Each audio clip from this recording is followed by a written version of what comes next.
Activists are no strangers to the streets of Chicago. From turning points like the Haymarket Square labor riots of 1886 to the civil rights movement of the 1960s, organizers have maintained a forceful presence. Today their banners promote environmental and social justice. Three activists from a recent march in the Chicago Loop explain why they take their voices to the streets.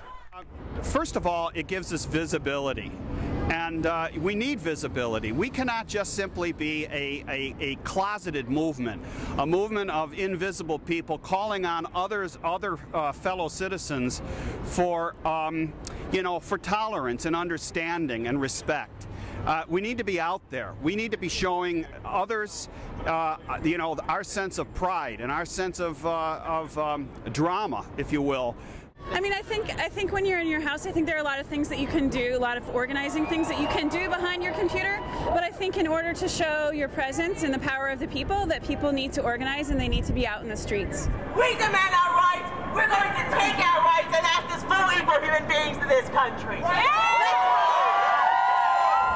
Well, actually, my name is Sherry Wolf. I actually went to Northwestern, and it's where I became an activist back in 1983 when I was a freshman.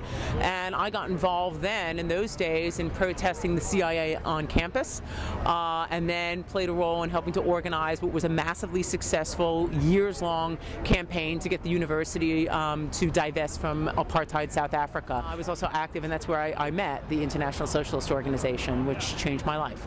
And I've been an organized socialist ever since. And I think that people need to get organized and active because you can't really affect change on your own. We demand equality! LGBT! We demand equality! Really what happened is that you get angry around 1 or 2 or 6 or 20 issues, and you begin to draw broader conclusions about the nature of the system, and that it's not just a matter of tweaking, but actually the system itself needs to be transformed, and it needs to be fundamentally, in my opinion, uprooted, because basically the problems of war, poverty, racism, for that matter, LGBT oppression, are all tied to a common cause, which is that we live in a society run by a bunch of billionaires, and yet all the wealth is produced by ordinary working class people who get screwed. So that's a conclusion I came to as a student at Northwestern. It's something that I advanced in debates and organizing with people on the streets, and frankly, the best education I ever had was through organizing efforts, sit-ins,